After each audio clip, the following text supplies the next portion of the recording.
Alright, let's start with today's paper. आज का जो पेपर है हमारे पास स्पेसिमेन पेपर है, पेपर 1 है। It's non calculator. 2 आवर्स है वापस करने के लिए। It's 2025 and it's P1। Okay, let's start. जो हमारे पास फर्स्ट क्वेश्चन है, इट सेज कि हमें इस नंबर को 3 डेसिमल प्लेसेस करेक्ट करना है।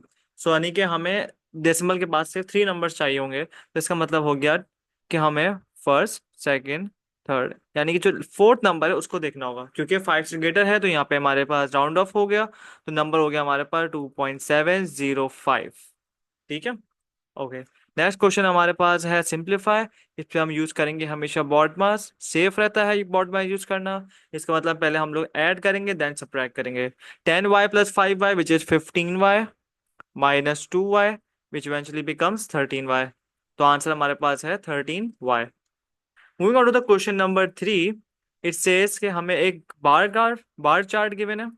फ्रीक्वेंसी यहाँ लिखी हुई है, यहाँ पे स्कोर लिखा हुआ है स्टूडेंट के टेस्ट का। Write down the mode number. Mode number होता है जो सबसे ज्यादा हमारे पास चार्ट में आया हो। जाहिर सी बात है, सबसे ज्यादा कौन सा नंबर इसकी फ्रीक्वेंसी सबसे ज्यादा है? 9 इज द नंबर जिसकी फ्रीक्वेंसी सबसे ज्यादा है। तो हम इसमें 9 लिखेंगे, हमें स्कोर लिखना होगा, हम लोग फ्रीक्वेंसी नहीं लिखेंगे। इट सेज कि 9 जो है वो 6 टाइम्स आया था, 8 जो है वो 5 टाइम्स आया था, और 10 जो है वो 5 टाइम्स आया था। नहीं, 8 जो, हाँ 10 जो है वो भी 5 टाइम्स आया था। तो सबसे ज्यादा कौन सा है, सबसे ज्यादा फ्रीक्वेंसी होगी, तो वो स्कोर हमारे पास है 9। Alright, moving on to question number 3 part B. Part B says work out the total number of students in the group. कितने स्टूडेंट्स हमारे पास ग्रुप में है, कितने स्टूडेंट्स हमारे पास टोटल, तो वो कौन डिसाइड करता है? वो हमारे पास फ्रीक्वेंसी डिसाइड करता है। भाई 4 स्कोर्स कितनी दफा है, 2 टाइम्स आए, तो 2 टाइम्स क्या हुए, 2 टाइम्स स्टूडेंट्स हुए। 5 स्कोर जो है वो 3 टाइम आया, तो ये क्या शो कर रहा है? वो ये शो कर रहा है कि हमारे पास 3 स्टूडेंट्स है। तो जितने वो फ्रीक्वेंसी हमारे पास आई हैं, हमें फ्रीक्वेंसी को ऐड करना होगा।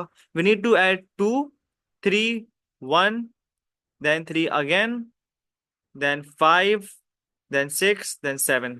तब सबको ऐड कर देंगे, हमारे पास आंसर आ जाएगा 25। 3 जो है वो 2 टाइम है, सही है।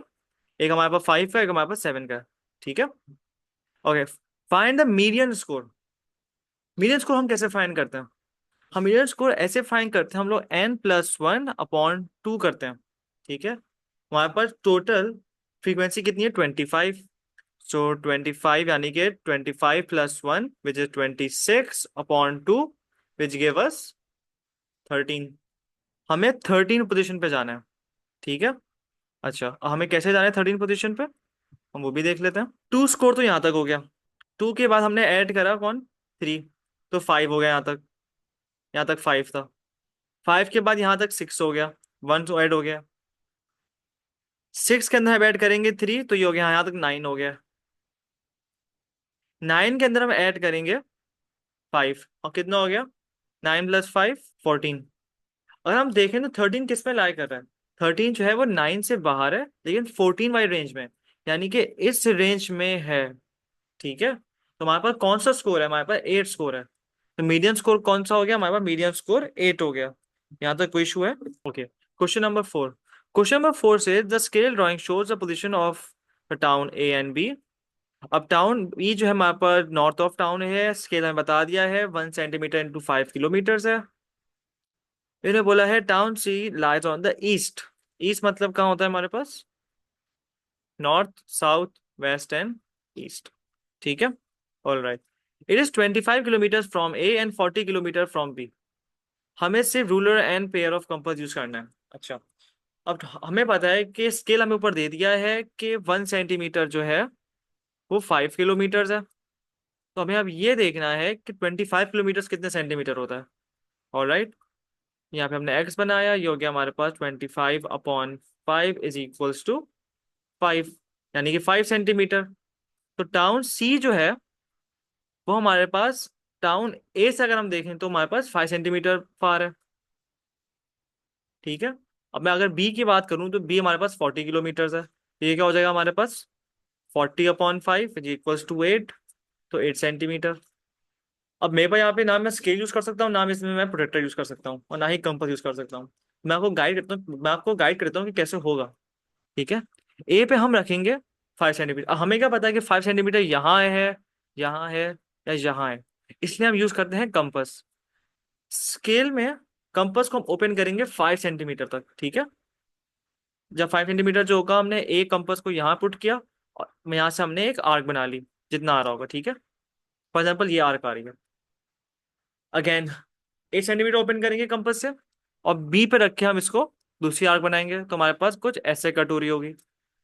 कहीं भी कट हो रही, मैं भाई रफली ड्रॉ कर रहा हूँ, ठीक है। हो सकता है मेरा गलत भी हो, देखिए कॉन्सेप्ट जो होगा ऐसे ही अप्लाई होगा। तो ये जो इंटरसेक्शन पॉइंट है ना, ये हमारे पास होगा डिस्टेंस ऑफ डाउन सी, ठीक है। यहाँ पे हम लाइन ज्वाइन कर देंगे और ज्वाइन नहीं करेंगे, मतलब ऐसे ही हो जाएगा और फिर हमारे पास सी पॉइंट आ जाएगा, ठीक है। ये हमारे पास पॉइंट सी है, ठीक है, हो गया। चलें, तो जो हमने टाउन सी भी बता दिया। अब ये कह रहे हैं पार्ट बी, हमें ये कह रहा है measure the bearing of town C from town A. हमें टाउन सी सिर्फ टाउन फ्रॉम टाउन ए देखना है। इसका मतलब ये है कि हम अपने पास ए पे 90 डिग्री बनाएंगे और ए से हमें देखना है सी हमारे पास कहाँ लाई करता है, ठीक है। अगेन ये रफली ड्रॉ है, असल में क्या होगा वो कुछ और होगा। असल में आंसर 125 है, तो नीचे होगा, राइट सी बात है। ये मैं रफली ड्रॉ किया हुआ है मैंने। इसके हम लोग यहाँ पे इस पर्टिकुलर पॉइंट पे हम लोग यूज करेंगे प्रोटेक्टर। हमें तो नहीं पता ना कैसे होगा, प्रोटेक्टर यूज करेंगे और जो एंगल आ रहा होगा वो हम लिख देंगे। हमारे पास एंगल आ रहा होगा 125, ठीक है। यहाँ तक बात क्लियर है। क्वेश्चन नंबर 5 से write down the reciprocal of 9। 9 का मतलब है 9/1। रेसिप्रोकल होके हो गया हमारे पास 1/9। अब 9/1 कैसे हुआ? कोई भी नंबर लाइन इंटीजर में अगर मैं 5 भी कह रहा हूँ तो इन फ्रैक्शन इट इज 5/1। मतलब अगर कोई नंबर 2 कह रहा हूँ तो इन फ्रैक्शन इट इज 2/1। अगर मैं वो कह रहा हूँ कि 10x, तो फ्रैक्शन में ये होगा हमारे पास 10x/1। तो 9/1 था, इसको रेसिप्रोकल किया तो 1/9 आ गया। Going on to the question number 6। अब देखो यहाँ पे टू, हमारे पास टू मेथड्स हैं। या तो इसको हम 0.2 और 0.4 इस तरीके से मल्टीप्लाई करवा लें, लेकिन अगेन हम जाएंगे बेटर और स्मार्ट वे पे। 0.2 को हमने करा इसको फ्रैक्शन में, तो ये हो गया हमारे पास 2/10 मल्टीप्लाई पे। 0.4 को फ्रैक्शन में करा तो हो गया हमारे पास 4/10, ठीक है। और हम गौर से देखें तो हमारे पास आंसर आ रहा है 8/100। जब भी हमारे पास नीचे जीरोस होते हैं उसको हम लोग डेसिमल प्लेस शिफ्ट करवा लेते हैं, तो ये हो गया हमारे पास 0.08। पार्ट बी हमारे पास अगेन, जब भी हमारे साथ क्वेश्चन आते हैं हम लोग हमेशा सबसे पहले क्या करते हैं, बॉड मास रूल अप्लाई करते हैं। Alright, 1/3 plus 2/3। अब यहाँ पर डिवाइड है, हम लोग कभी भी डिवाइड नहीं करते, हमेशा मल्टीप्लाई करते हैं। So it will be multiply, और जब भी हम डिवाइड से मल्टीप्लाई जाएंगे हम क्या करते हैं, रेसिप्रोकल करते हैं, विच विल बी 6/7, ठीक है। अब यहाँ पे हमारे पास क्योंकि मल्टीप्लाई हो रहा है ये फ्रैक्शन, इसका जो आंसर होगा वो प्लस होगा ना, तो इस तरीके से हमने ब्रैकेट भी बना दिया। अब इसको हम यहाँ करेंगे सिंप्लीफाई। 3 1 ज़ा, ये 2 ज़ा, हमारे पास यहाँ से आंसर आ गया है 1/3 प्लस 4/7। एलसीएम लिया, multiply by 3 multiply by 7 finally हो गया हमारे पास 7/21 प्लस 12/21। इसको मैंने सिंगल फ्रैक्शन में लिख दिया। 12 प्लस 7 कितना होता है हमारे पास? 19। So eventually become 19/21। क्योंकि ये क्वेश्चन हमारा फ्रैक्शन में था, तो इसका आंसर भी हम लोग फ्रैक्शन में ही देंगे, डेसिमल में नहीं देंगे। वो वाला क्वेश्चन हमारे पास डेसिमल में था, इसलिए हमने इसका आंसर भी डेसिमल में दिया, ठीक है। फ्रैक्शन में है तो उसको इम्प्रॉपर फ्रैक्शन में दो, मिक्स फ्रैक्शन में दो, वो आपकी मर्जी, इसमें इशू नहीं होता। अनलेस क्वेश्चन ने कुछ रिकमेंडेशन नहीं करी है उसने। Question number 7, factorise. फैक्टराइज मतलब क्या होता है? ब्रैकेट्स। अगर सॉल्व लिखा होता है तो भी हम किसी एक को सब्जेक्ट बनाते हैं, ए को सब्जेक्ट बनाते हैं या बी को बनाते हैं, और फैक्टराइज लेके यानी कि हमें इसको ब्रैकेट्स में करना है। मुझे बताएं कि सब में हमारे कॉमन क्या है? इसमें हमारे पास कॉमन जो है हमारे पास 3 है और हमारे पास ए है, तो लेफ्ट ओवर क्या बच गया? लेफ्ट ओवर हमारे पास बच गया है 4b - a। इसको और हम इसको फैक्टराइज कर सकते हैं? हम इसको और फैक्टराइज नहीं कर सकते, तो ये हमारा आंसर हो गया 4b - a। Question number 8। Question number 8 क्या कह रहा है? माया हैज अ स्पिनर, 4 सेक्शन है उसके अंदर, नंबर 1 2 3 4, ठीक है। कोई स्पिनर है उसमें 1 2 3 4 नंबर्स लिखे हुए हैं, उससे 200 टाइम्स स्पिन किया है और ये हमारे पास फ्रीक्वेंसी आ गई है। जो नंबर 1 था वो 25 टाइम्स आया, नंबर 2 वो 70 टाइम्स आया, नंबर 3 था वो 55 और नंबर 4 50 टाइम्स आया था। हमें फाइंड करनी है रिलेटिव फ्रीक्वेंसी और spinner landing on two. Relative frequency का हमारे पास एक फॉर्मूला होता है। क्या होता है हमारे पास फॉर्मूला उसका? फेवरेबल आउटकम जो हमें चाहिए upon total outcome. Favourable outcome मतलब क्या है? हमें जो आउटकम चाहिए, इस हमें आउटकम हमें क्या चाहिए? इससे हमें आउटकम में क्या चाहिए, 70। ठीक है, क्योंकि हमें लैंडिंग ऑन 2 है ना, तो 70 अपॉन टोटल कितना है हमारे पास, टोटल यहाँ पर 200 है। तो यहाँ पे इसका आंसर क्या बन गया हमारे पास, 7/20। सिंपल। इसको अब क्योंकि प्रोबेबिलिटी का क्वेश्चन था, प्रोबेबिलिटी क्वेश्चन हम लोग हमेशा फ्रैक्शन में दे सकते हैं, तो जरूरी नहीं कि आप उसको डेसिमल में करने लग जाओ। P1 का क्वेश्चन है, टाइम वैसे ही हमारे पास बहुत लिमिटेड है। Okay. Maya said the frequency relative is a good estimate for the probability of the spinner landing on two. Explain why she is correct. वो कह रही हैं कि रिलेटिव फ्रीक्वेंसी बहुत ही हमारे पास बेहतर है, अच्छी है, कि लैंडिंग ऑन टू हो रही है। क्यों? उसका रीजन सिर्फ सिंपल है, क्योंकि हमारे पास लार्ज नंबर ऑफ स्पिन हमारे पास यूज्ड है। ठीक है। सबसे ज्यादा देखो फ्रीक्वेंसी यहाँ पर किसकी है, हमारे सबसे ज्यादा फ्रीक्वेंसी यहाँ पर 70 है ना, सबसे ज्यादा फ्रीक्वेंसी 2 की है, 70। बाकी सबकी कम है। सिंपली इसका आंसर लिख देते हैं हम लोग, large number off spin used. इसका मतलब यही है कि ये इसी की बात कर रहा है कि सबसे ज्यादा फ्रीक्वेंसी इसी के पास है। लार्ज नंबर ऑफ फ्रीक्वेंसी 2 है, ये भी चल जाएगा। Part B. पार्ट बी कह रहे हैं कि माया ने स्पिन करा है 500 times. Find the number of times Maya should expect landing on two. ठीक है। सिंपल सी बात है कि 70/200 जो था हमारे पास रेशो था। अब ये कह रहे हैं 500 में कितना होगा, मल्टीप्लाई बाय 500 किया हमने। अगेन जीरो जीरो हमने कैंसिल आउट करे। ठीक है। ये जीरो हमने यहां से कैंसिल आउट किया। ये हो गया हमारे पास 7/50। अच्छा, अब मैं ऐसे 25 नहीं करूंगा, इसको मैं क्या करूंगा, 50 मल्टीप्लाई बाय 7। उसका रीजन ये है कि मुझे पता है डिवाइड बाय टू करना तो बहुत आसान होता है। कोई भी नंबर हो डिवाइड बाय टू सबसे आसान, डिवाइड बाय टू करना होता है। तो मैं आंसर करूंगा ना, आंसर इतना कोई बेगा आ गया तो उसको कैसे सिंप्लीफाई करूंगा फिर मैं। 707 हो गया, 7 5 होता है हमारे पास 35, 350 हो गया। अब 350 को हमें हाफ करना है, वो आंसर हम लिख देंगे यहाँ पे, जो होता है हमारे पास 175। Question number 2। The equation of line P हमें दिया हुआ है, question equation of line Q हमें दिया हुआ है, और मुझे ग्रेडियंट बताना है। हमें पता है कि y is equals to M X plus C के अंदर जो भी हमारे पास x के साथ होता है वो हमारे पास ग्रेडियंट होता है। हमें बस यही हमें कंपेयर करना है इधर। लाइन पी हमारे पास है 5x+2y is equal to 13। y को सब्जेक्ट बनाएंगे, 2y is equal to 13 - 5x, और y is equal to 13/2 -5x/2। अब मेरा क्वेश्चन ये है कि x के साथ हमारे पास कौन है, x के साथ हमारे पास -5/2 है। अक्सर स्टूडेंट्स क्या करते हैं, 5/2 कह देते हैं। नहीं, हमें नेगेटिव साइन भी इंक्लूड करना पड़ेगा, ग्रेडियंट नेगेटिव भी तो होता है। तो -5/2 हमारे पास जो है वो हमारे पास ग्रेडियंट है ऑफ p। फिर हमसे पूछा जा रहा है find the coordinates of the point intersect. Intersect मतलब जहां पे वो कट कर रहे हो, of line Q with the x axis. Axis का मतलब क्या है कि हमारे पास जो ग्राफ होता है वो एक्स एक्सिस से कट होती हुई जा रही है। जब भी कोई लाइन एक्स एक्सिस से कट होती हुई जा रही होती है तो हमें एक कोऑर्डिनेट तो ऑलरेडी पता है, यानी कि यहाँ पे y हमारे पास इक्वल टू 0 है। ठीक है। अगर ये x कोऑर्डिनेट है और ये y कोऑर्डिनेट, तो y तो 0 ऑलरेडी हमें पता है, हमें इसे x फाइंड करना है। क्योंकि वहां पर इक्वेशन क्या थी, y is equal to 2x - 7। y तो 0 है क्योंकि यहाँ पर x एक्सिस पे कट कर रहा है, इज इक्वल टू 2x - 7। हम x को सब्जेक्ट बनाएंगे, 7 वहां शिफ्ट हो गया, 7 equals to 2x, 7/2 is equals to x। 7 का हाफ क्या होता है हमारे पास, 3.5, तो 3.5 हमें यहाँ पे आंसर आ गया। यहाँ तक इशू है, 3.5 लेकिन 7/2 लेकिन बाद एक ही है।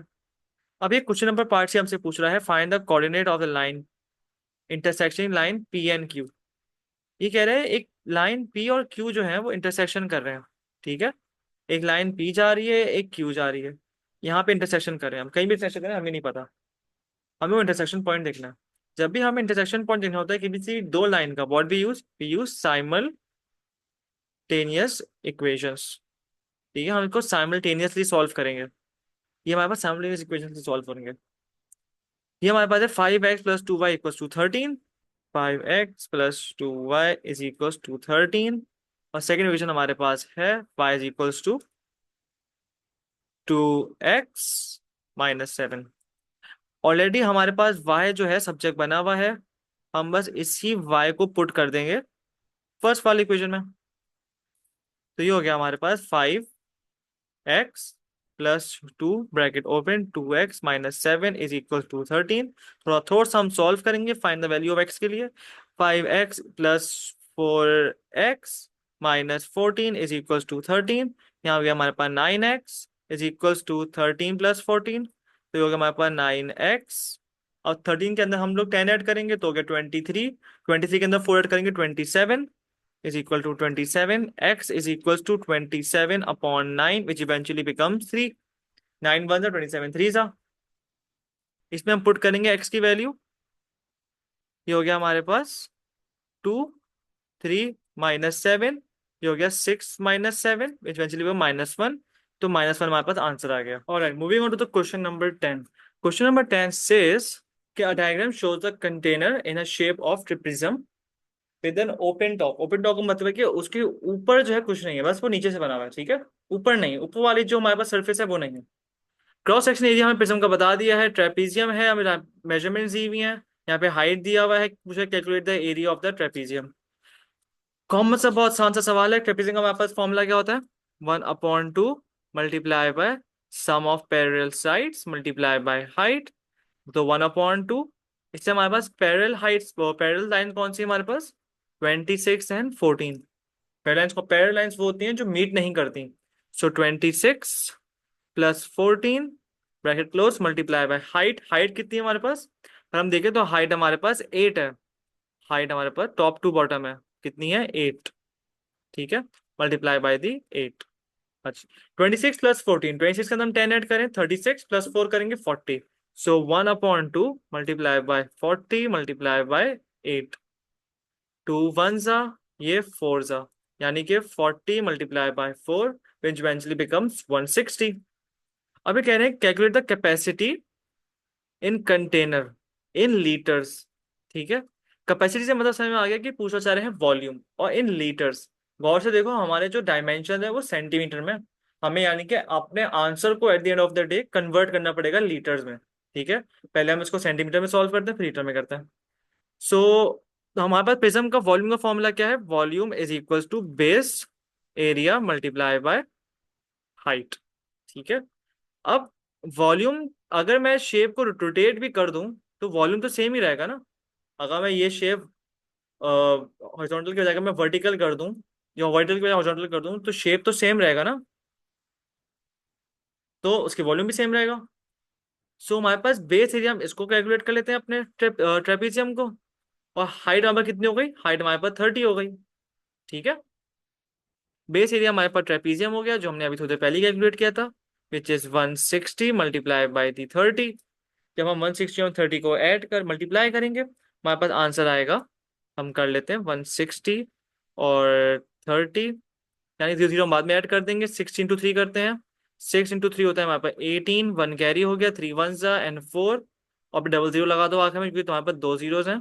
तो 4800, यानी कि हमारे पास 4800 आ रहा है सेंटीमीटर। एक सेकेंड, 4800 सेंटीमीटर क्यूब। अब हमें लीटर्स में चाहिए।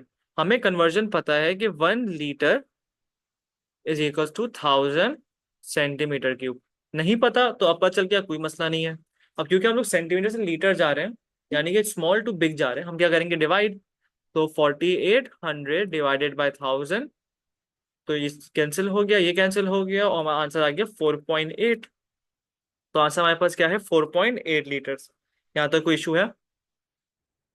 Moving on to the part C. Part C से the calculate the total surface area of inside the container. अब देखो यहाँ पे जानबूझ के इनसाइड लिखा है, क्योंकि सिंपल सी बात है, हमारे पास कंटेनर जो था वो ओपन था, ऊपर की साइड नहीं थी। तो पहले हम देखते हैं हमारे पास सर्फेस एरिया कौन कौन से हैं, ताकि हमें समझने में आसानी हो, ठीक है। इसको रेस कर लेते हैं। ऑल राइट, सबसे पहले हमारे पास आता है, एक सेकेंड, यस। सबसे पहले हमारे पास जो आ रहा है वो आ रहा है हमारे पास ट्रेपीजियम। ये एक ट्रेपीजियम है यहाँ पे, और पीछे एक ट्रेपीजियम है। यानी कि ट्रेपीजियम का जो हमारे पास सरफेस एरिया आ रहा था, ये रहा। इसको हम क्या करेंगे? मल्टीप्लाई बाय 2 कर देंगे, एक तो ये हो जाएगा, ठीक है। अच्छा, दूसरा हमारे पास कौन है? दूसरा हमारे पास यहाँ पे जो है एक रेक्टेंगल है, हम इसको ऐड कर सकते हैं। हमारे पास एक रेक्टेंगल, वही रेक्टेंगल हमारे पास यहाँ पर भी है लेफ्ट साइड पे, हम उसको ऐड करेंगे। और एक रेक्टेंगल जो है हमारे पास बॉटम पे है। ठीक है, अब हम गौर से देखें, यहाँ पे हमारे पास बॉटम में है। ठीक है, अच्छा, अगर हम गौर से देखें ना, तो हमारे पास जो लेफ्ट वाला रेक्टेंगल है, दिस वन, जिसको मैं ड्रॉ कर लेता, इसको मैं ट्रेस कर लेता हूँ, ये वाला और ये वाला जो है एकदम कॉन्ग्रुएंट है, सिमिलर है, क्योंकि डायमेंशन सेम है। तो जो आंसर इसका होगा भी आंसर उसका होगा। लेकिन जो बॉटम में है, बिल्कुल बेस पे जो है, ये वाला डिफरेंट है। ठीक है, ऑलराइट। अब क्वेश्चन ये है कि जब मैं इस वाले रेक्टेंगल की बात कर रहा हूं, तो मुझे 30 तो पता है लेंथ, क्या मुझे ब्रेथ पता है? मुझे ब्रेथ नहीं पता। तो मुझे ब्रेथ फाइंड करना है, यानी कि मुझे बीसी फाइंड करना है। अब बीसी कैसे फाइंड करना है, सारी कहानी उसकी है। बीसी हमें ऐसे फाइंड करना है, गौर से देखो, अगर मैं यहां से एक स्ट्रेट लाइन पास करूं ऊपर, तो ये एक बनेगा राइट एंगल ट्राइंगल। यस और नो? हमें पता है हाइट तो 8 है। हमें बस अगर मैं इस पॉइंट को एक फॉर एग्जाम्पल डब्ल्यू कह लेता हूँ, तो मुझे डब्ल्यू से लेके सी तक की जो लेंथ है, मुझे वो फाइंड करनी होगी।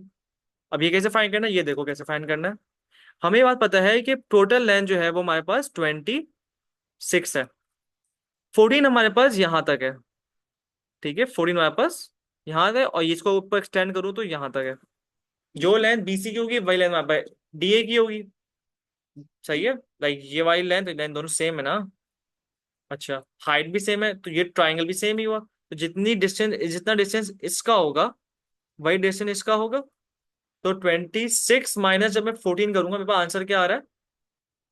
मेरे पास आंसर आ रहा है 12। अब 6 इधर है और 6 इधर है, क्योंकि डिस्टेंस दोनों का सेम है ना। बात समझ में आ गई? 6 डिस्टेंस जो है वो इधर है, 6 डिस्टेंस जो है वो इधर है, तो हमारे पास एक ट्राइंगल बन रहा है इस तरीके से। 90 डिग्री यहाँ है, 6 यहाँ है, 8 यहाँ है। हमें क्या फाइंड करना है? हमें फाइंड करना है हाइपोटेन्यूस। हम फाइंड कर लेते हैं hypotenuse. So hypotenuse square is equal to base square plus height square. Hypotenuse square is equal to base हमारे पास हम कह लेते हैं 6 है, 6 स्क्वायर प्लस हाइट हमारे पास 8 है, तो 8 स्क्वायर हो गया। ठीक है, 6 का स्क्वायर होता है हमारे पास 36, और 8 का स्क्वायर होता है हमारे पास 64। इन दोनों को ऐड करना है। 64 प्लस 36, 64 और 36 को ऐड कर लेते हैं, यहाँ पे हमारे पास 10 हो गया, 1 कैरी हो गया, 100 आ गया आंसर। तो यानी कि इक्वल टू 100। लेकिन ये 100 किसका आया? H hypotenuse square. हमें हाइपोटेन्यूस चाहिए था, तो अंडर रूट बोथ साइड करेंगे। फाइनली हमारा आंसर 10 आ गया। ठीक है, अब जब हमारे पास आंसर 10 आया है, यानी कि बीसी कितना है हमारे पास? 10। ठीक है, ये जो रेक्टेंगल है हमारे पास, रेक्टेंगल का एरिया होता है लेंथ इंटू ब्रेथ। तो हमारे पास 10 ऑलरेडी आ गया है, 30 था, तो इसका आंसर आ गया हमारे पास 300। बेस पे जो हमारे पास रेक्टेंगल है उसकी डायमेंशंस क्या है? उसकी एक 30 है और एक 14 है। ठीक है, सो यहाँ पे हम कर लेते हैं रेक्टेंगल 2 इज इक्वल्स टू 30 × 14, यानी कि 14 × 3 करते हैं, आंसर क्या आ रहा है? 4 इधर 12 होता है, 1 कैरी हो गया, 3 × 3 4 हो गया, 42, यानी कि 420। जीरो ऐड कर दिया हमने आखिर में। ठीक है, अच्छा, अब हम क्या करते हैं, हमें पता है एक हमारे पास ट्रेपीजियम था, प्लस हमारे पास एक और ट्रेपीजियम था बैक साइड पे, प्लस लेफ्ट वाला रेक्टेंगल जिसको मैं R1 कह लेता हूँ, राइट वाला ट्राइंगल इसको मैं R2 कह लेता हूँ, और एक बॉटम पे रेक्टेंगल था जिसको मैं R3 कह देता हूँ। ठीक है, अच्छा, ट्रेपीजियम का आंसर हमारे पास कितना आया था? 160 आ रहा था।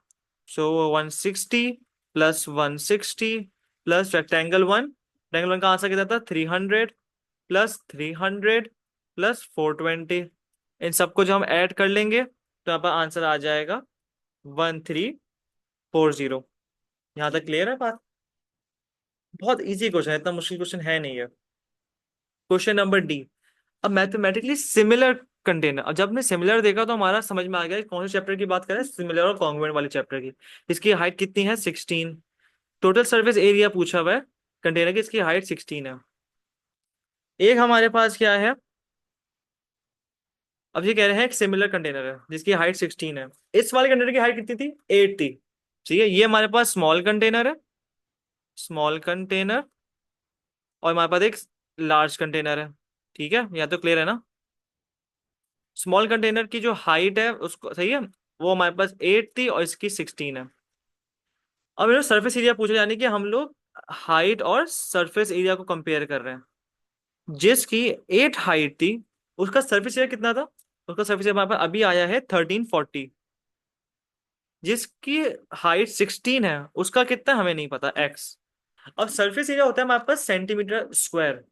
तो हमें इसको भी, हमारे पास हाइट को हमें स्क्वायर करना होगा, क्योंकि हमारे पास यूनिट जो होंगे सेम होने चाहिए। इसको हमें स्क्वायर करना होगा। ठीक है। अच्छा, यहाँ तक कोई इशू है? ये हमने ये कर दिया। अब यहाँ पे स्मार्ट वर्क क्या है? एक तो हो गया, हम 8 का स्क्वायर निकालें, 16 का स्क्वायर निकालें, बहुत टाइम हो जाएगा। सिंपल सी बात है, ये हमारे पास रेशो बन रहा है। Ratio are also fractions. ठीक है, 8 वन जा, ये 2 जा, तो हमारे 1/2 हो गया। रेशो था ना, लार्ज स्मॉल हाइट और लार्ज हाइट का रेशो था। अब आप करेंगे हम इसको सॉल्व। 1 का स्क्वायर 1 ही होता है, 2 का स्क्वायर 4 होता है, is equals to 1340 upon x. यानी कि 1340 को हमें किससे मल्टीप्लाई करवाना है? 4 से। 1340 मल्टीप्लाई बाई थी 4, 4 0 16 होता है, 1 कैरी हो गया, 12 होगा, 13 आ गया, 1 कैरी हो गया, 4 और 5, यानी कि 5360 आंसर आ गया हमारे पास। यहाँ तक कोई इशू है? Question number 11। क्वेश्चन नंबर 11 क्या कह रहा है? क्वेश्चन नंबर 11 ये कह रहा है, उसने हमें पैटर्न बताया। पैटर्न हम देखो, अगर देखो पैटर्न 1 क्या है, 1 2 3 और 1 टाइम डाउन है। ठीक है। पैटर्न नंबर 2 क्या है? 1 2 3 4 5। पहले 3 था, अब 5 हो गया, यानी कि 2 ऐड करा है इन लोगों ने, +2 करा है। ठीक है। और नीचे कितने क्या है? 1 2 3। नीचे जो है, आई मीन 2 टाइम्स गया ना, यहाँ से 2 टाइम्स गया है, 2 टाइम नीचे गया है। यहाँ पे 1 टाइम नीचे गया था। पैटर्न नंबर 3 के अंदर क्या है? 1 2 3 4 5 6 7, अगेन +2 करा है। और नीचे कितनी दफा गए ये लोग? 1 2 3, नीचे 3 टाइम्स गए। तो 4 के अंदर क्या होगा? कॉमन सेंस की बात है, 4 के अंदर भी +2 करो, 7 8 9। तो 1 2 3 4 5 6 7 8 9। ठीक है, ये तो पूरा शेड हो जाएगा। अब देखो नीचे जो जाना है, देखो सेंटर से गए ये लोग नीचे, हमें देखना पड़ेगा 9 का सेंटर क्या है। ठीक है। फॉर श्योरिटी हमने एक यहाँ से कैंसिल आउट किया, एक यहाँ से किया, एक यहाँ से किया, एक यहाँ से किया, एक यहाँ से किया, एक यहाँ से किया, एक यहाँ से किया, एक यहाँ से किया। बिल्कुल इस वाले, इससे नीचे जाना है। कितना नीचे आना है? 4 टाइम नीचे जाना है। सो 1 2 3 4। ये हमारे पास पूरा शेडिंग हो गई इसकी। ठीक है। और सा नीट एंड क्लीन कर देते हैं इसको। ये हम नीट एंड क्लीन कर दिया। ठीक है। अच्छा, नंबर ऑफ ग्रे पैटर्न्स। अगर हम गौर से पार्ट बी का, पार्ट बी है पहले। पार्ट बी कह रहे हैं कंप्लीट करना है। ठीक है। इसमें कितना डिफरेंस है? इसमें हमारे पास +3 हो रहा है, +3 हो रहा है, तो आगे भी 3 ऐड होगा, 13 हो गया और 16 हो गया। ठीक है। अच्छा, यहाँ पे हमारे पास क्या हो रहा है? यहाँ पे 2 है, 8 है, 18 है। All right. यहाँ थोड़ी बात समझने की कोशिश करो अब, थोड़ा टेक्निकल है। वहां पर 2 आया 1 का। पहले हम ये देखेंगे क्या इसमें कांस्टेंट डिफरेंस है। नहीं, कांस्टेंट डिफरेंस तो नहीं है। क्या ये हमारे पास क्यूब स्क्वायर या क्यूबिक स्क्वायर या हमारे पास ट्राइंगल सीक्वेंस है? वो भी नहीं है। यानी कि इसका लिंक कोई ना कोई ऊपर से बन रहा है। ठीक है, हमारे पास टर्म से बन रहा है कोई ना कोई लिंक। 1 में 2 आया, 1 और 2 कैसे आ सकते हैं?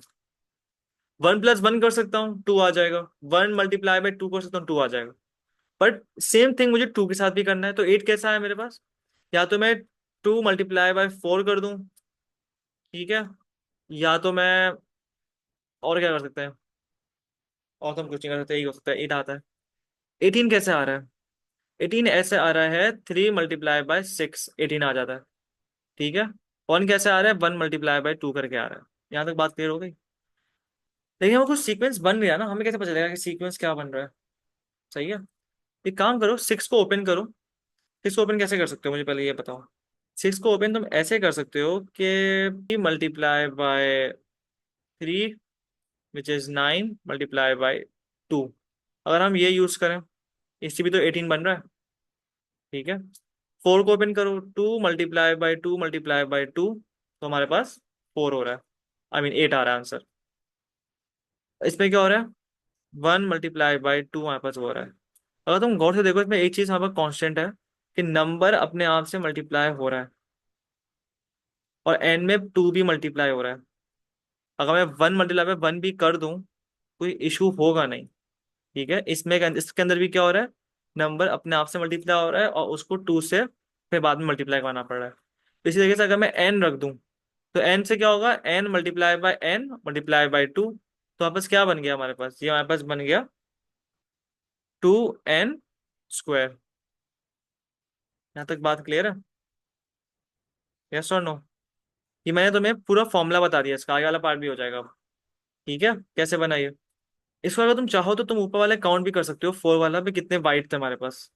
और हम काउंट करें तो आप एक हेल्प मिल जाएगी हमें आगे वाला सॉल्व करने के लिए। 1 2 3 4 5 6 7 8 9 10 11 12 13 14 15 16 17 18 19 20 21 22 23 24 25 26 27 28 29 30 31 32 हमने काउंट कर लिया, 32 आ गया। ठीक है, पर मैंने ऑलरेडी फॉर्मूला बता दिया, फॉर्मूला कैसे बनता है। अब तुम फाइव को आराम से पुट कर सकते हो, एन की जगह फाइव इनपुट करो, तब आंसर क्या आ रहा है इसका हमारे पास, 50। ठीक है, अच्छा जी। बेसिकली मैंने आपको पार्ट टू पहले करवा दिया, कोई इशू नहीं है इसमें वैसे। पार्ट सी कह रहा है write down the expression in terms of for the grey numbers. अब ग्रे नंबर में क्योंकि हमारे पास डिस्टेंस कांस्टेंट था, तो हम लोग क्या यूज करेंगे, arithmetic progression, arithmetic sequence. A plus N minus one into D. A हमारे पास है four, plus N minus one को ऐसे ही रहने देंगे, और डिस्टेंस हमारे पास थ्री था, ये हो गया हमारे पास four plus three N minus three, which eventually become three N plus one. तो थ्री एन प्लस वन हमारे पास का सीक्वेंस बन गया। यहाँ तक कोई इशू है? अच्छा जी, वही बात कर रहे हैं वाइड नंबर्स का, तो हमने ऑलरेडी सॉल्व कर चुके हैं। यहाँ पे लिख देंगे टू एन स्क्वायर। अच्छा, पार्ट डी कह रहा है कि पैटर्न 10 है और 11 है, from grey and white square से बने हैं, डिफरेंस फाइंड करना है कि टोटल नंबर ऑफ स्क्वायर कितने यूज हुए हैं।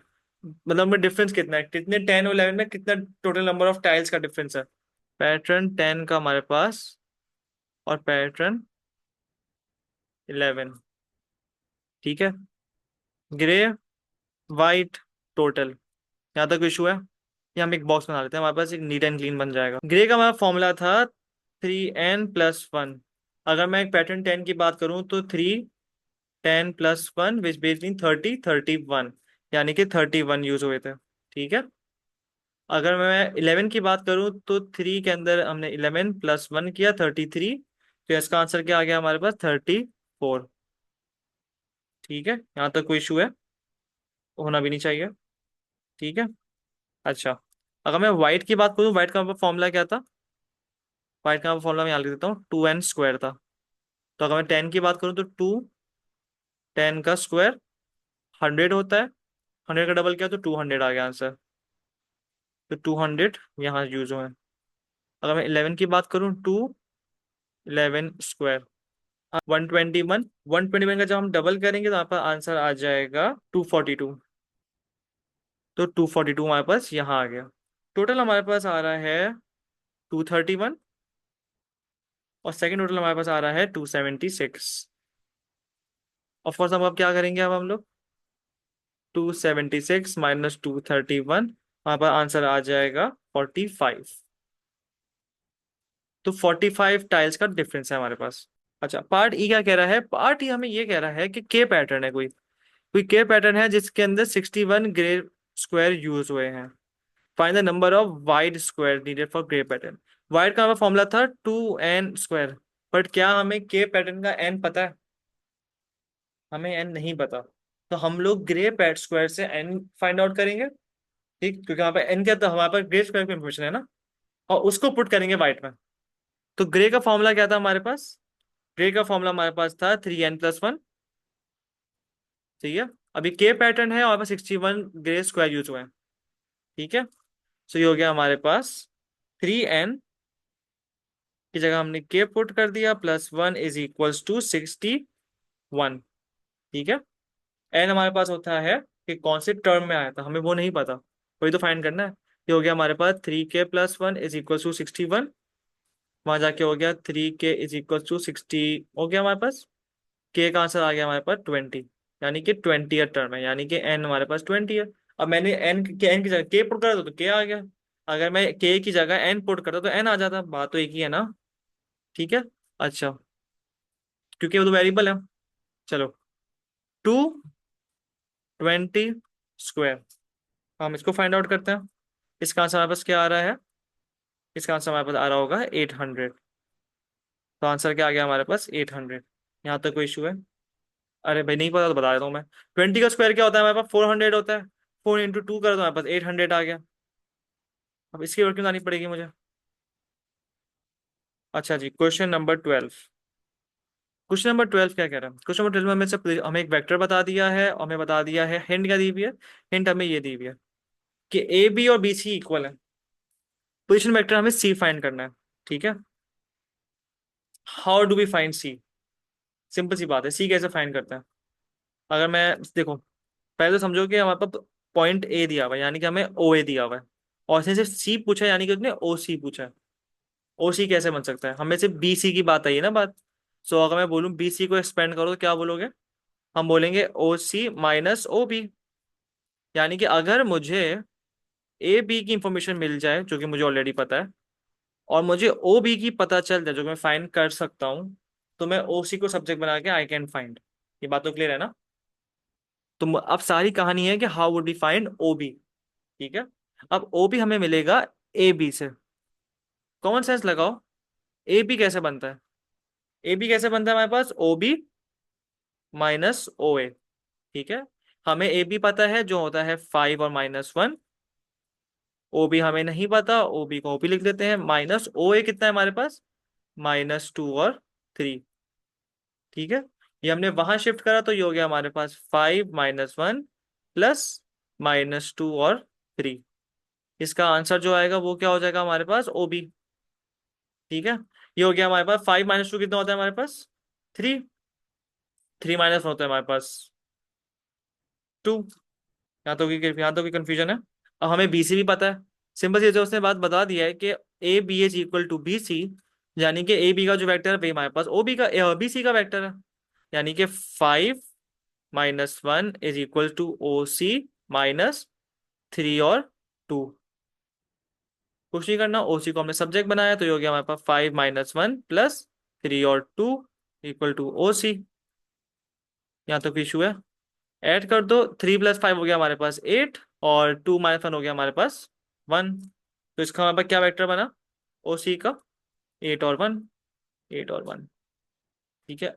ओके, क्वेश्चन नंबर 13 ये कह रहा है, write 0.23 as a fraction in the simplest form. अगर तुम गौर से देखो तो 0.23 3 के ऊपर एक डॉट डला हुआ है। उस डॉट का मतलब है कि इट्स अ रिकरिंग डेसिमल। सही है। यानी कि अगर 0.23 लिखा हुआ है तो 3 आता ही जा रहा है इनफाइनाइट टाइम्स। इसकी कोई लिमिट नहीं है, वो 3 आता जा रहा है, आता जा रहा है, आता जा रहा है। तो जाहिर सी बात है बार बार तो नहीं लिखेंगे। तो इसको शॉर्ट करने के लिए लिखा हुआ है 0.23, और 3 के ऊपर डॉट बना दिया है कि 3 वापस रिपीट होता जा रहा है। ठीक है। इसको सॉल्व करने का एक मेथड है, एक तरीका है। वो तरीका ये है कि हम लोग x इज इक्वल टू 0.23 कर देते हैं। अब हम करेंगे मल्टीप्लाई बाय 10 बोथ साइड। यहाँ भी मल्टीप्लाई बाय 10 कर लेते हैं, और यहाँ भी मल्टीप्लाई बाय 10 कर देते हैं। ठीक है। अब लेकिन उसकी एक नई नई इक्वेशन बनेगी। ठीक है। ये एक इक्वेशन हो गई हमारे पास। ठीक है। अभी हो गया हमारे पास 10x is equals to 0.23 multiply by 10 which will become 2.3, क्योंकि थ्री तो हमारे पास रिकरिंग हो रहा है, तो इसमें कोई फर्क तो नहीं पड़ना चाहिए। अब हम क्या करेंगे? अब हम लोग बोथ, अभी हमारे पास इक्वेशन नंबर 2 हो गई है। इक्वेशन 2 है, इक्वेशन 1 है। इक्वेशन 1 क्या थी? इक्वेशन हमने कुछ नहीं करा, जो जैसा क्वेश्चन में लिखा हुआ था उसको इक्वल टू एक्स कर दिया। ये हमारी इक्वेशन 1 थी। इक्वेशन नंबर 2 क्या है हमारे पास? हमने मल्टीप्लाई बाय 10 करवा दिया, तो इक्वेशन नंबर 2 बन गई। इक्वेशन 3 बनाएंगे अब हम, और इक्वेशन 3 से आंसर बनेगा। इक्वेशन 3 क्या होती है हमारे पास? Let me tell you. Equation 3 होती है हमारे पास इक्वेशन 2 माइनस इक्वेशन 1। ठीक है। ये उसका तरीका है। 10x - x is equals to 2.33 -0.23। बात समझ में आ रही है? जिसका मेथड है करने का। ठीक है। ये हो गया हमारे पास 9x इज इक्वल्स टू, अब 2.33 0.23, इसको जरा अगर माइनस करें तो ये तो 0 हो गया, ये 1 हो गया, और ये 2 हो गया। 2.23। 10 आंसर आ रहा है, यानी कि 2.1, यानी कि x इज इक्वल्स टू 2.1/9। अगर इसको मैं एक डेसिमल आगे शिफ्ट कर दूं तो हो जाएगा हमारे पास 21/90। अब मैं जगह 3 से सिंप्लीफाई करूं तो ये हो जाएगा हमारे पास 7, ये हो जाएगा हमारे पास 30। क्या और सिंप्लीफाई हो सकते हैं? नहीं, और सिंप्लीफाई नहीं हो सकते। तो आंसर क्या हो गया हमारे पास? 7/30। इसको हमने सिंपलेस्ट फॉर्म में कर दिया। ये बात समझ में आ गई? ये एक नया टॉपिक है जो हमारे पास यहाँ पे ऐड हुआ है। All right, okay, moving on to question number 14। Question number 14 में अब हमने क्या करना है? ABC are the point of circumference, इन्होंने ईएफ बता दिया है, दिख रहा है हमें भी यहाँ पे एंगल्स बता दिया है। फाइंड द एंगल सीबीडी, और हमें अपनी एक्सप्लेनेशन को वर्किंग को बताना भी है, यानी कि बताना है जो हम कैसे आंसर अपने फाइंड आउट करें। सीबीडी, सी बी और डी, यानी कि ये एंगल हमें फाइंड करना है, एक्स। ठीक है, अच्छा, पहले तो तुम देखो कि तुम्हारे पास इस पूरे फोर साइडेड शेप में ए और सी जो है ये दोनों ऑपोजिट हैं। हमें ये बात पता है कि हमारे पास एक थ्योरम होता है जिसमें अगर फोर साइडेड शेप हो सर्कल के अंदर तो ऑपोजिट एंगल किसके इक्वल होते हैं? 180 के। तो यानी कि 68 plus x plus is equals to 180। X is equals to 180 minus 68। X का आंसर क्या आ गया हमारे पास? एक्स का आंसर हमारे पास आ गया है 112। यहाँ पे लिख लेते हैं। यहाँ पे 112 कैसे आया? Opposite angles of a cyclic quadrilateral are supplementary। ठीक है, अब हमें ये पता है कि यहाँ पे हमारे पास 112 आंसर आ रहा है। ठीक है, यहाँ बता देते हैं हमने उसको बी सी डी हमारे पास जो है 112 है। एक तो ये हमने ये बता दिया। दूसरा हमें ये बताना है कि डी कैसे आ रहा है। अगर तुम गौर से देखो, हमारे पास जो ये ट्राइंगल बन रहा है यहाँ पे, ठीक है, उसका जो आउटर पार्ट है वो 50 है। हमने एक प्रॉपर्टी पढ़ी थी कि जो जो हमारे पास आउटर पार्ट होता है, एक ट्राइंगल का आउटर पार्ट जो होता है वो उसके इनसाइड के ऑपोजिट वाले जो होता है उसके इक्वल होता है। याद है ये? इस प्रॉपर्टी का नाम क्या था? ऑर्डिनेट सेगमेंट थ्योरम जो था हमारे पास। तो यानी कि हमारे पास ये 50 है तो ये भी हमारे पास 50 होगा। यहाँ हम लिख लेते हैं अपने पास कैसे आया 50 हमारे पास। अपने पास लिख लो, ऑल्टरनेटिव सेगमेंट।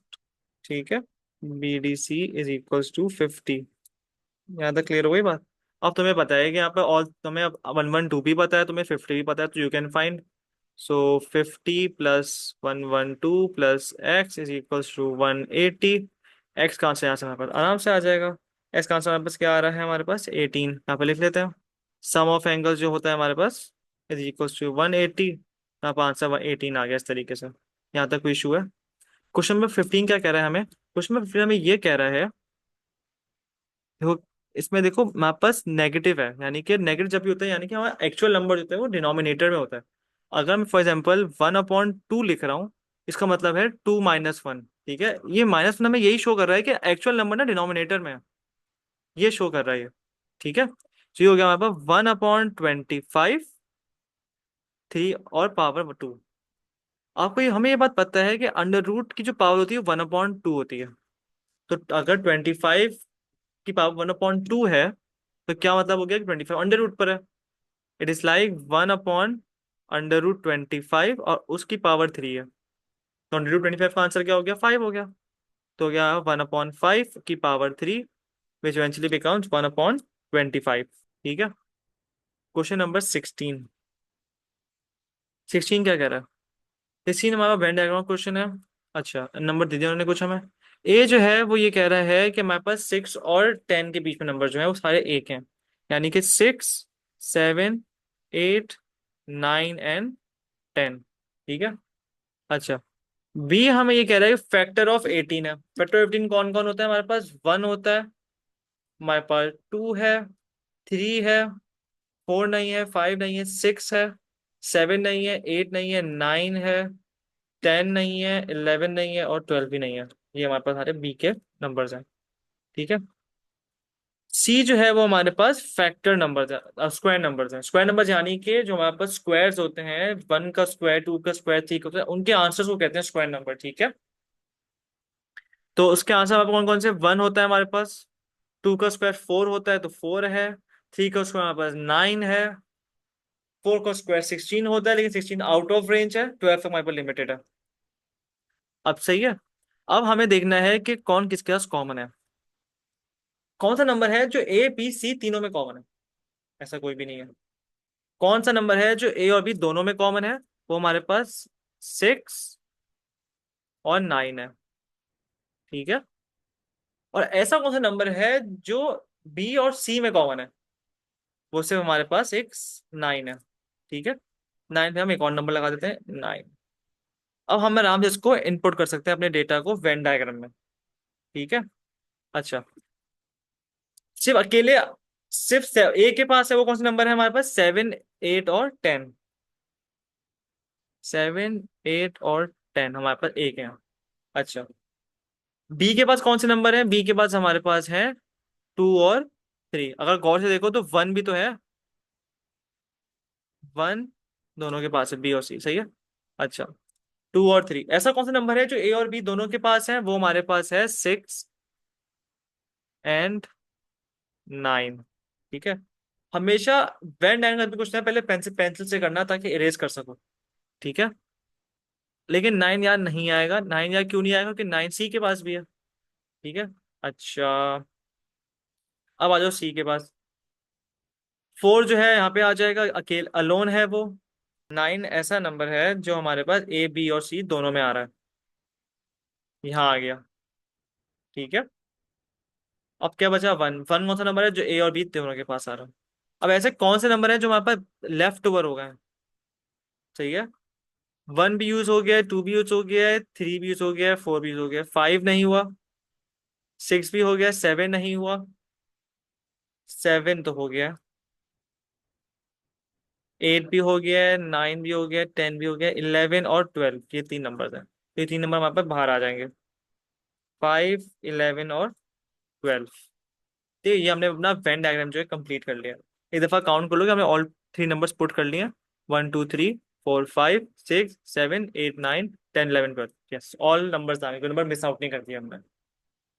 पार्ट भी कह रहा है कि हमें वो नंबर बताओ कितने नंबर ऐसे हैं जो ए और सी में कॉमन है लेकिन बी में कॉमन नहीं है। देखो, उससे पहले ब्रेक डाउन करो। सी कॉमन, बी बार का मतलब है कि बी के बाहर, बी के आउट। यानी कि हमें वो जगह देखनी है जो सी तो इन है लेकिन बी आउट है, मतलब बी के बाहर है लेकिन सी के इन है। वो कौन सी जगह है? सी के इन है लेकिन बी के बाहर है। एक तो ये जगह है और एक ये जगह है। ठीक है, क्योंकि ऊपर बी आ जाएगा। ठीक है। अब एक आंसर में आ रहा है लेकिन अब ए अपने हमसे पूरे सी को देखना है, ये पूरा सी हम देखना है, ये पूरा सी। ऑलराइट। अब जो हमने जगह चूज कर लिया है इसमें से हमें देखना है वो कौन सी जगह है जो ए और इसके आंसर में था। इसमें जो हमने शेड करा रीजन, वो कौन सी एरिया है जो ए के पास भी है और आंसर के पास भी है? वो सिर्फ एक ही है। वो कौन सा है हमारे पास? वो हमारे पास ये जगह है। ए के पास भी है और सी के पास भी है। अगर तुम पूरे समराइज करो, ये वो जगह है जो ए के पास भी है और सी के पास भी है लेकिन बी के पास नहीं है। तो वो यही तो पूछना चाह रहा था आपसे। आगे लगा हुआ है एन, यानी कि इसमें कितने एलिमेंट्स हैं? इसमें एक भी एलिमेंट नहीं है, तो इसका आंसर हो गया हमारे पास 0। ठीक है। Question number 17। अब क्वेश्चन नंबर 17 हमारे पास क्वेश्चन है हिस्टोग्राम का। ठीक है। अब हिस्टोग्राम में मैं ड्रॉ करूंगा यहाँ पे, एक्स्ट्रा ऑलरेडी टाइम लग जाएगा। ठीक है, बिना वजह टाइम लगेगा चीज में, मैं इसको ऑलरेडी मैं कर चुका हूँ इसको सॉल्व। तो मैं इसको आपको डायरेक्ट आंसर दिखा देता हूँ। ठीक है। और आप गौर से देखें तो इन्होंने पूछा है कि student takes time to settle from school. ठीक है। इन्होंने हमें टाइम दिया हुआ है, फ्रीक्वेंसी दिया, हमें इन्होंने एक्स का आंसर दिया हुआ था, हमें एक्स नहीं पता। हमें एक्स नहीं पता, उन्होंने हमें फ्रीक्वेंसी दे दिया और टाइम दे दिया। सबसे पहले क्योंकि हिस्टोग्राम था, सबसे पहले हमने फाइंड क्या करा? Class with. ठीक है, ये रही क्लास विथ आ गई हमारे पास। मैं लाइट ब्लू चूज कर लेता हूँ। ठीक है, स्टेप बाय स्टेप चलते हैं। क्लास विथ फाइंड करी हमने, एक का आंसर 5 आ गया, एक का 10। 5 5 एंड 30 क्लास विथ आ गई। फिर हमने फ्रीक्वेंसी डेंसिटी फाइंड कर, क्योंकि फ्रीक्वेंसी डेंसिटी बगैर तो स्टूडेंट बन ही नहीं सकता। ठीक है। इसका आंसर हमें अभी नहीं पता। ठीक है, इस वाले का आंसर, इसको अभी देखते हैं। इसका हमने फाइंड कर लिया 1.6, 5.8, 4, 0.5। ठीक है। अच्छा, अब हमने इसका आंसर कैसे फाइंड किया एक्स? अगर हम नीचे स्क्रॉल डाउन करें तो हमें ऑलरेडी एक जो है सॉल्व किया हुआ है। अगर गौर से कोई, ये वाला हमें सॉल्व करके दिया हुआ है, फर्स्ट वाला। इसका हमें फ्रीक्वेंसी डेंसिटी दिया हुआ है, यानी कि एफ डी दिया हुआ है। एफ डी का फॉर्मूला क्या है हमारे पास? Frequency upon class width. हमें क्लास विड्थ पता है, फ्रीक्वेंसी डेंसिटी पता है, क्या हम फ्रीक्वेंसी फाइंड नहीं कर सकते? Of course we can find the frequency. ठीक है, एफडी हमें कितना दिया हुआ है? अगर हम इसको जूम करें तो गौर से देखो, 0 और 1 के बीच में कितना है? 2 सेंटीमीटर का फर्क है, यानी कि स्मॉल बॉक्स 0.1 का बता रहा है। तो ये यहाँ तक ड्रॉ हुआ है, यहाँ तक हमारा 1.5 था, ये हो गया हमारे पास 1.6। ऑल राइट, एफ डी हमारा 1.6 है, क्लास में हमारे पास 5 है। सॉल्व किया, आंसर हमारे पास 8 आ गया, यानी कि फ्रीक्वेंसी हमारे पास 8 है। ठीक है, इसको हमने प्लॉट किया तो इस टाइप का बनेगा। अब मैंने तो क्योंकि जाहिर सी बात है अपने टैबलेट से करा है, थोड़ा सा लाइन जो है वो कर्ली बनी है, लेकिन आपको स्केल यूज करना है, ठीक है, ताकि स्ट्रेट बने। पार्ट बी क्या कह रहा है इसमें?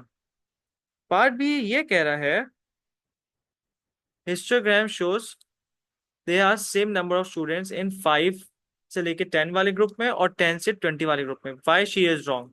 देखते हैं क्वेश्चन क्या है। सेम नंबर ऑफ स्टूडेंट्स है, सही है, 5 से 10, यानी कि वो इस वाले की बात कर रही है फर्स्ट। और दूसरा वाला कौन सा है? 5 से 20, इस वाले। कह रहे हैं सेम नंबर ऑफ स्टूडेंट्स हैं।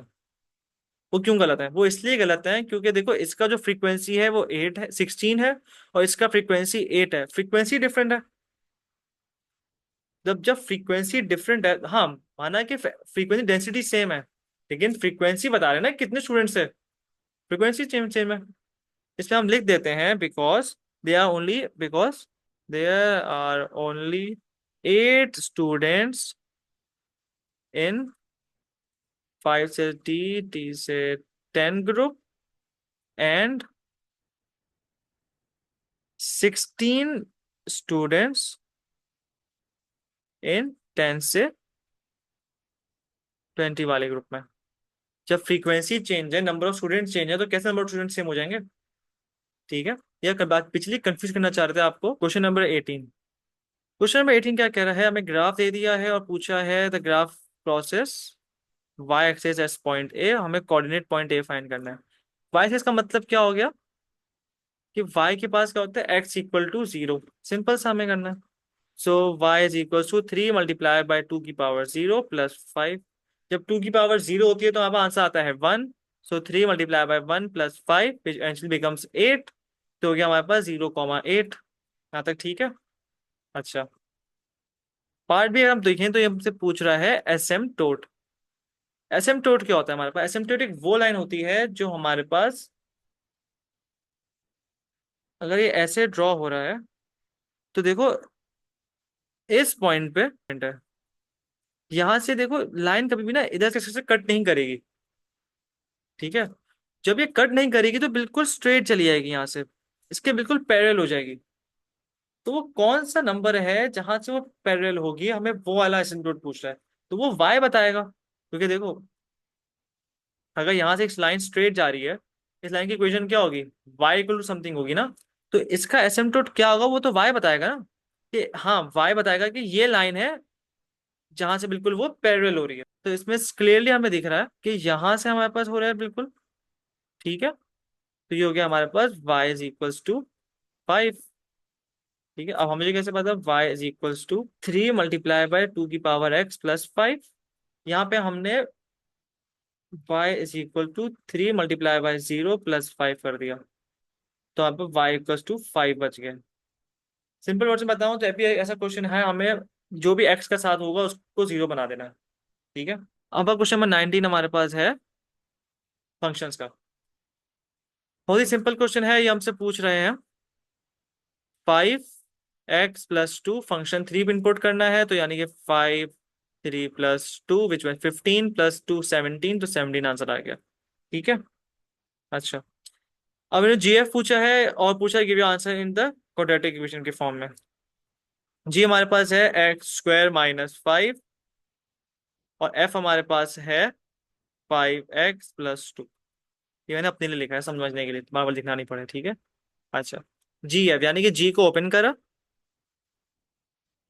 एक्स को हमने ओपन करा है और उस पर हमने एफ पुट कर दिया है। अब इसको ओपन कैसे करना है? अगर गौर से देखो तो यहाँ पे होगा identity, a + b whole bracket square is equal to a² + 2ab + b²। देखो, ये हमारे पास a हो गया है और ये हमारे पास b हो गया है।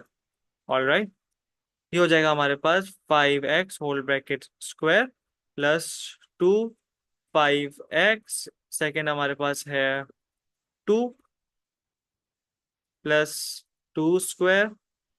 इसका जो आंसर आएगा उसको हमें -5 कर देना है, ठीक है। 5 एक्स का आंसर आ गया हमारे पास 25x स्क्वायर, ठीक है। 5x इंटू 2 करो 10x आ गया, प्लस 20x प्लस 4 - 5, ये हो गया हमारे पास 25x square plus 20x -1। Finally answer क्या बन गया? 25x square plus 20x -1। यहाँ तक कोई इशू है? सॉल्व करना है। सॉल्व मतलब होता है हमें पर्टिकुलर एक्स का आंसर चाहिए कि उसका वो किसकी इक्वल है, उसका क्या वैल्यू है, ठीक है। 3/HF, यानी कि एच को ओपन करना है, एफ इनपुट करना है। एच हमारे पास है 7 - x, 7 - x, ये एक्स है। इस पे हमें एफ पुट करना है, एफ हमारे पास है 5x+2, 5x+2, इसको इक्वल टू -1 कर दिया। तो ओपन करें इसको तो हो जाएगा हमारे पास 3/7 - 5x - 2 इक्वल टू -1। ये हो जाएगा हमारे पास 3/-5x minus +5 is equal to -1, ठीक है। अच्छा, इसको हम अगर वहां शिफ्ट करवा दें तो हो गया हमारे पास 3 is equal to minus bracket -5x+5। तो हो गया हमारे पास 3 इज इक्वल टू +5x - 5। -5 को वहां शिफ्ट करा, ये हो गया हमारे पास 3 + 5 इक्वल टू 5x। ये हो गया हमारे पास 8 is equal to 5x, 8/5 is equal to x। ये हमारे पास x का आंसर आ गया 8/5, ठीक है। ये हमने सॉल्व भी कर दिया।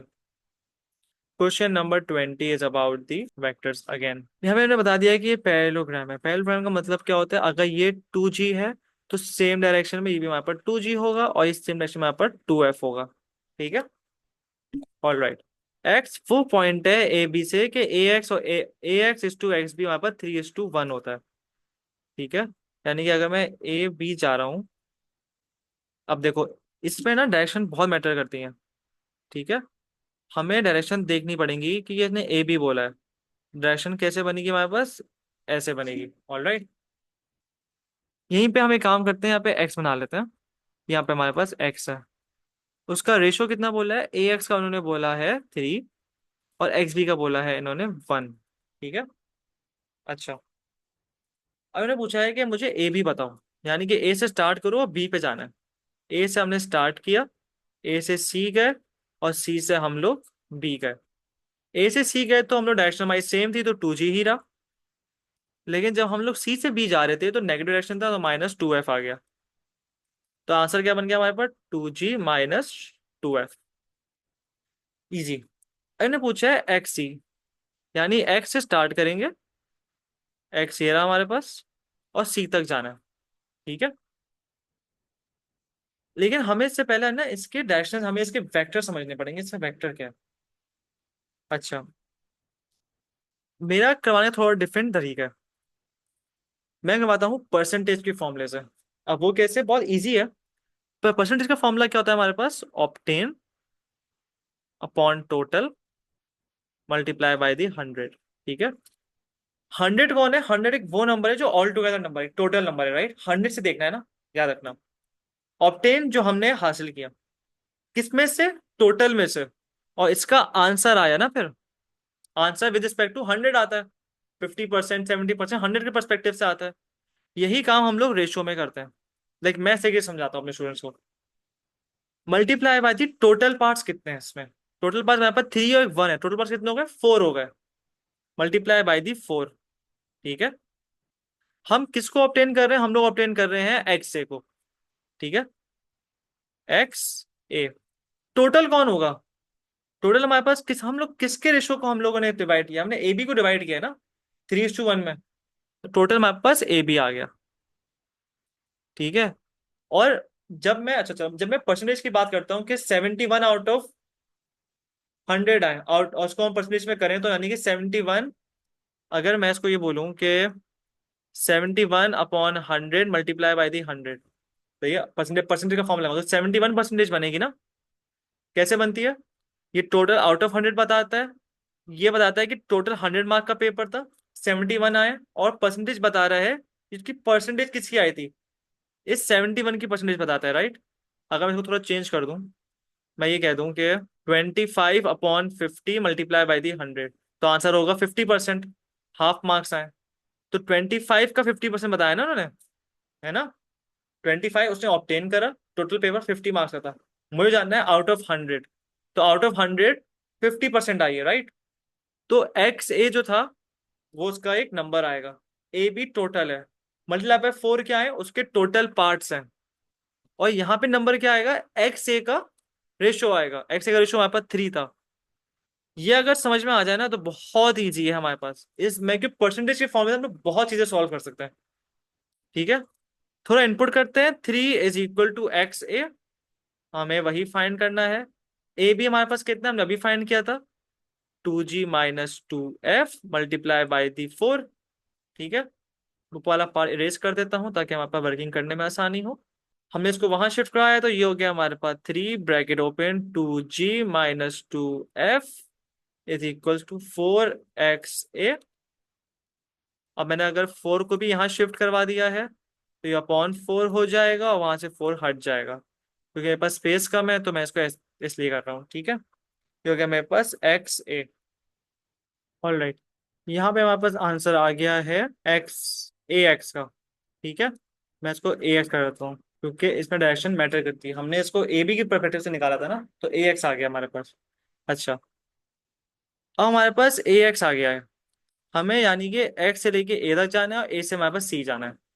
ठीक है, ए से अब हमें एक्स से जाना नहीं कि हमारे पास नेगेटिव डायरेक्शन है, डायरेक्शन उल्टी हो गई ना, तो हमारे पास जो आंसर था 3/4, 3/4 ब्रैकेट 2g - 2f, ये हमारे पास नेगेटिव में आ गया, वहां नेगेटिव लगा दिया, प्लस 2g। इसको सॉल्व करते हैं, ये हो जाएगा हमारे पास -3, हो जाएगा हमारे पास -6g plus 6f upon 4 plus multiply by the 4, multiply by दी 4, ये हो जाएगा हमारे पास, स्पेस ही नहीं बची, इसको यहाँ कर लेते हैं, -6g plus 6f upon 4 plus 8g/4। इसका आंसर हमारे पास आ जाएगा 8g प्लस -6g हो गया हमारे पास 2g प्लस 2 6f/4। इसमें 2 कॉमन लिया तो हो गया हमारे पास g + 3f/4, 2 1 जा, ये 2 जा। ऑल राइट, यहाँ पर फाइनली यहाँ पर आंसर क्या आ रहा है हमारे पास, वहां पर आंसर आ रहा है g + 3f/2। यहाँ पर आंसर आ गया इसका g + 3f/2। ठीक है, ये हमने इसकी पूरी वर्किंग कर दी। राइट अ सिंगल फ्रैक्शन, बहुत ही इजी क्वेश्चन है। 4 ब्रैकेट ओपन x + 2, एलसीएम मैं डायरेक्ट कर रहा हूँ, -5 3x - 1 अपॉन 3x - 1 और x + 2, मैंने डायरेक्टली एलसीएम लेके इसको यहाँ कर दिया। अच्छा, कुछ भी हो जाए इसका डिनोमिनेटर जो है इसको ओपन नहीं करना, अगर इसको ओपन कर दिया फिर इसको फैक्टराइज करना पड़ जाएगा, क्योंकि फैक्टराइज इटसेल्फ एक सिंपलेस्ट वर्जन में होता है। हो सकता है कि ऊपर हम जब फैक्टराइज करें तो कुछ कैंसिल आउट हो जाए। ठीक है, फिर इसको पहले एक्सपेंड करते हैं, ये हो गया हमारे पास 4x + 8 -15x + 5 upon 3x - 1 x + 2। ठीक है, अब हम देखेंगे कि 15x - 4x हो जाएगा हमारे पास -11x, 8x + 5x हो जाएगा हमारे पास 8 9 10 11 12 13 13 अपॉन 3x - 1 और x + 2। इसको हमने इसको सिंपलेस्ट फ्रैक्शन में कर दिया है। ठीक है, यहाँ तक कोई कंफ्यूजन है? यहाँ लिख लेते हैं इसको, -11x + 13 अपॉन 3x - 1 x + 2। ठीक है, क्वेश्चन नंबर 22, बहुत ही इजी क्वेश्चन है ये। डायग्राम शोज द सर्कल, हमें रेडियस बता दिया है, माइनर सेक्टर जो है 100 डिग्री है। Calculate the major sector in terms of pi. अगर ये हमारे पास 100 है तो लेफ्ट ओवर कितना हो जाएगा, 360 पूरा होता है, -100 260, तो यहाँ पर 260 है। सेक्टर का हमारे पास फॉर्मूला क्या होता है, Q theta upon 360 multiply by the, क्योंकि ये एरिया की बात कर रहा है तो pi R square, 260/360 multiply by the, pi को ऐसे ही रहने देंगे, ये हो जाएगा 3 का स्क्वायर, कितना हो गया हमारे पास, रेडियस हमारे पास 3 है, तो ये हो जाएगा 9। यहाँ तक कोई कंफ्यूजन है? नहीं, बहुत सिंपल है। 0 0 कैंसिल हो गया, 9 1 जा, ये 4 जा, 2 से किया तो ये हो जाएगा 2, ये हो जाएगा हमारे पास 13। तो हमारे पास क्या बन रहा है, 13 पाई/2। अब 13 का हाफ क्या होता है हमारे पास, 6.5। अब 6.5 लिखें या 13/2 लिखें, बात एक ही है। ठीक है। क्वेश्चन नंबर 23, ये एक नया सिलेबस में ऐड हुआ है। अच्छा, हमें इसको इस फॉर्म में करना है, राइट। इसको हम करेंगे कंपैरिजन मेथड से। वो मेथड क्या है हमारे पास, हम लोग पहले इसको एक्सपेंड करेंगे। ये कैसे एक्सपेंड होगा हमारे पास, आइडेंटिटी नंबर 2 से, x² - 2xa plus a² plus b²। यहाँ तो कंफ्यूजन है? नहीं, मैंने सिंपली क्या किया इसको, सिंपली मैंने इसको एक्सपेंड किया। यहाँ पे मेरे पास है x³ हाँ x² -6x - 19। अब मुझे कंपेयर करना है। देखो, इस इक्वेशन में मुझे सिर्फ a एंड b फाइंड करना है ना, a एंड b पता चल गया तो फिर पूरा इस फॉर्म में आ जाएगा। अब ये है कि देखो, इसमें ये जो है -2xa, ये वो नंबर है जो x के साथ है।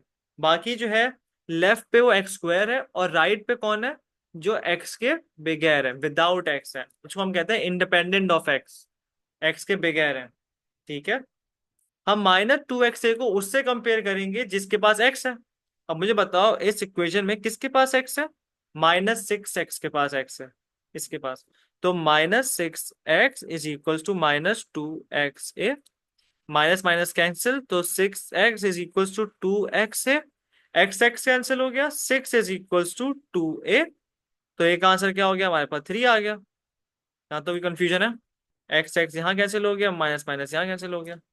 ठीक है। अब क्या करना है हमें, अब हमें इंडिपेंडेंट ऑफ एक्स को कंपेयर करवाना है। किससे कंपेयर करवाएंगे, -19 से, क्योंकि वो विदाउट एक्स है। एक्स को एक्स के साथ कंपेयर करवाया, इंडिपेंडेंट ऑफ एक्स को इंडिपेंडेंट ऑफ एक्स के साथ कंपेयर करवाया, यानी कि विदाउट एक्स को विदाउट एक्स से करवाया, यानी कि -19 is equal to a² plus b²। -19 is equal to, अभी ए की वैल्यू फाइंड करिए, 3² plus b²। -19 is equal to 9 plus b, -19 -9 is equal to b²। -19 -9 कितना होता है हमारे पास, -28 इक्वल्स टू b। अच्छा, ये b है, ये b है, b² नहीं है, ये b है। सही है, a² से भी यहाँ से आया था, जस्ट पेन के b तो ऑलरेडी था ना। अब हमें एन बी दोनों की वैल्यू पता है, सो x -3 होल ब्रैकेट स्क्वायर -28, यहाँ से आंसर आ गया ये वाला। यहाँ तक कोई कंफ्यूजन है किसी को?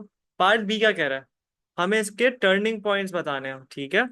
देखो, पहले तो ये बात समझ लो, इसको हमने कर दिया था इसको स्टैंडर्ड फॉर्म में, x -3 -28।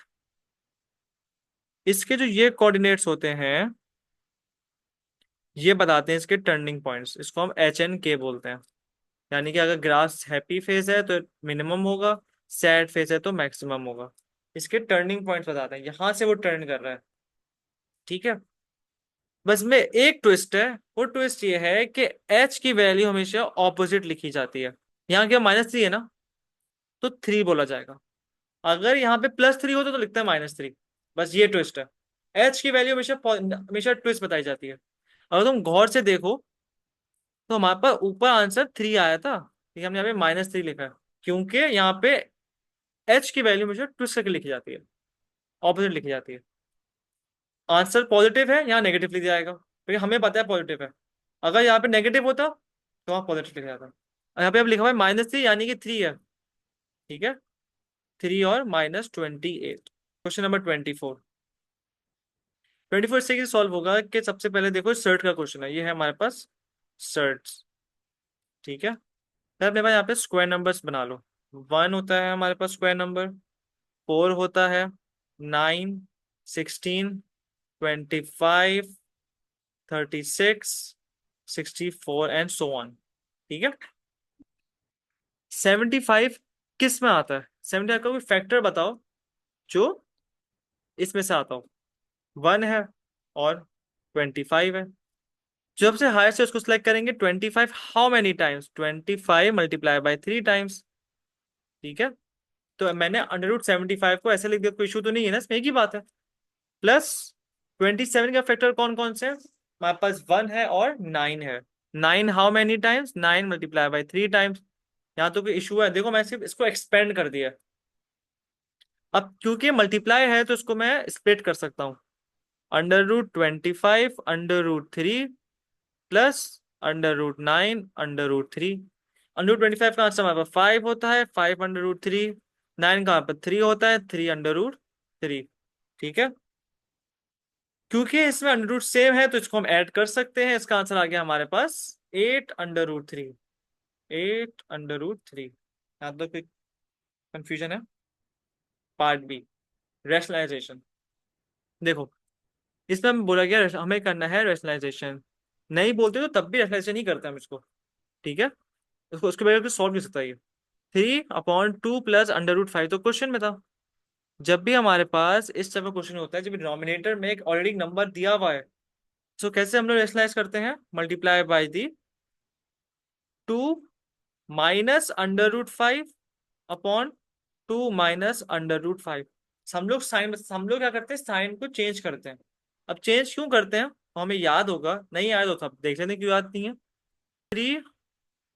2 minus √5 upon 2 √5, I mean 2 plus √5, ये फर्स्ट है। सेकंड क्या है? 2 माइनस √5। ये बिल्कुल वैसी ही बात है जैसे हमारे पास आइडेंटिटी नंबर 3 यूज होती है। a+b, a-b, यानी कि a² - b²। इसको हम लोग साइन इसलिए चेंज करवाते हैं ताकि हम इसको a² - b² में लिख सकें। एक दफा स्क्वायर आ जाएगा तो हम लोग इसको अंडर रूट को रिमूव कर सकते हैं। पहले हम कर लेते हैं डिनोमिनेटर सॉल्व। a हमारे पास क्या है? a हमारे पास 2 है और b हमारे पास √5 है, यानी कि a हमारे पास का स्क्वायर माइनस b का है √5 का स्क्वायर। ठीक है, यही मतलब है ना। ये हो गया हमारे पास 4 माइनस √2, और ये 2 कैंसिल आउट होगा। ठीक है, ये हो गया हमारे पास 5। 5 माइनस 4 कितना हो गया हमारे पास? -1। यानी कि डिनोमिनेटर में क्या आंसर आ रहा है? -1 आंसर आ रहा है। अब आ जाते हैं न्यूमरेटर में। न्यूमरेटर हमारा जो है वो ये रहा। इसको हम यहाँ सॉल्व कर लेते हैं। ये हो जाएगा हमारे पास 6 माइनस 3 √5। 6 - 3 √5 अपॉन -1, यानी ये साइन चेंज हो जाएंगी। तो -6 प्लस 3 √5 अपॉन 1। ठीक है, आंसर क्या बन गया? 3 √5 -6। मैंने सिर्फ आगे पीछे कर दिया, अरेंजमेंट खराब कर दिए, वरना एक ही बात है। यहाँ पे हमारा जो है पेपर जो है फिनिश हो गया है। ठीक है, so that's it for today. चलो।